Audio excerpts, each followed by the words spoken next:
Hi there, I'm Drew Badger, the world's #1 English fluency guide, and in this video we're going to cover 7 more advanced phrases that every English learner should know. I received a lot of great feedback from learners on the previous video talking about advanced phrases that can impress native speakers, and so I thought I would give you even more. Let's begin. The first one is to get screwed. To get screwed. You can think about this in a more figurative sense of you being turned around or being controlled by someone else, but it's a negative meaning for some unfortunate thing happening to you, or typically it's something where someone else is abusing you in some way. So you could be cheated by someone, maybe someone took your money, like you're buying a new car and they say the price is $200, but the price is really $20,000. So they're screwing you, or they're screwing you over. I really got screwed when I was buying my new car. They really took advantage of me. Now, this is not a very polite expression, but you will hear it a lot in movies and everyday conversations when people are wanting to describe, in a more conversational way, getting tricked or maybe someone doing something negative or awful to you. To get screwed. To get screwed. Next, to give it a shot. To give it a shot. Now, if someone asks you if you'd like to try a particular activity like skiing or skydiving or something like that, you can tell them, yes, I'd like to try that thing, or you can say, I'd like to give it a shot. Give it a shot. And this just means, again, that you want to try something, but it's in a more native and conversational way. Listen carefully to how this blends. Give it a shot. Give it a shot. Give it a shot. I'd like to give it a shot. Yeah, I'll give it a shot. I'll give it a shot. Next, there's nothing to it. There's nothing to it. Listen carefully as I say this faster, how it blends. There's nothing to it. There's nothing to it. There's nothing to it. There's nothing to it is the conversational way of saying that something is easy. This is another great idiom you can use when you're trying to explain someone how to do something, or you're trying to reassure them that something is actually quite easy. So maybe you're teaching a friend of yours how to do like a flip. So you want him to flip over or kick a ball or do something that's maybe not that difficult. So you're telling him, hey, it's quite easy. There's nothing to it. There's nothing to it. So nothing to something else just means nothing is required in order to do it. As another example, a friend of mine might say, hey, you're really good at baking. And I say, oh, well, there's nothing to it. You just follow the recipe. There's nothing to it. There's nothing to it. Next, to be in hot water. To be in hot water. Listen carefully again to how this blends. Hot water. We've got the T there, but the T almost disappears and we just put a space there. Hot water.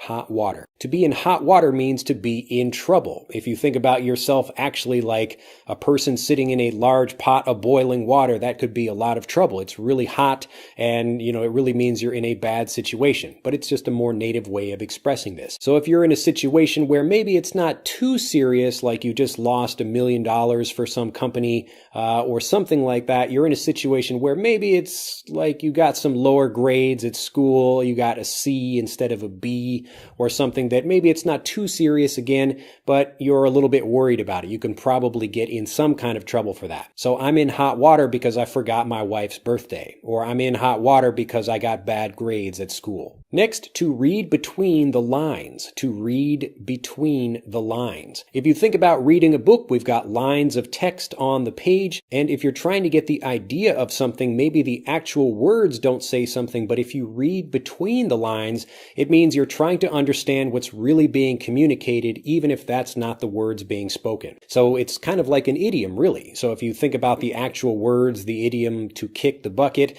just means to die, but if you're kind of reading between the lines, you're trying to understand what the actual meaning of those words is, not the actual words that are being used. So maybe I'm reading between the lines. A friend of mine is trying to say, hey, like we probably shouldn't go to that party tonight, but he's telling me this in front of another friend of ours who's kind of using it as a code. So my friend is using this as a code. We probably don't want to go to the party tonight, but I'm trying to read between the lines and understand what he's actually saying.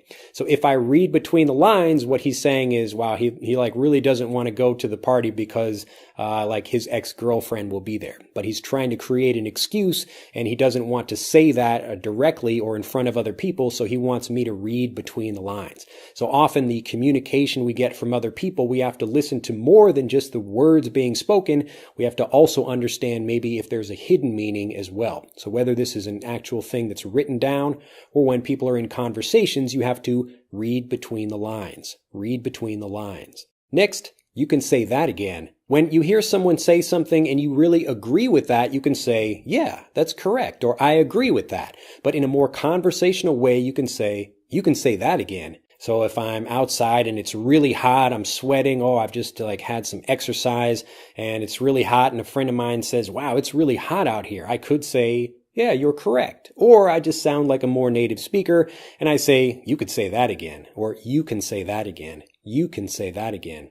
Listen how can becomes kun when we shorten it. You can say that again. You can say that again.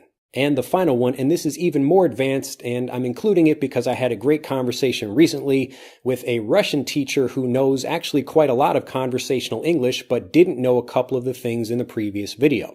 So I was using this, and she also didn't know this expression either, so I thought I would share it with you here. And this is to have something on the back burner. If you think about when you're cooking, you have a couple of different burners on your stove, usually 4 of them. You have maybe 2 in the back and 2 in the front.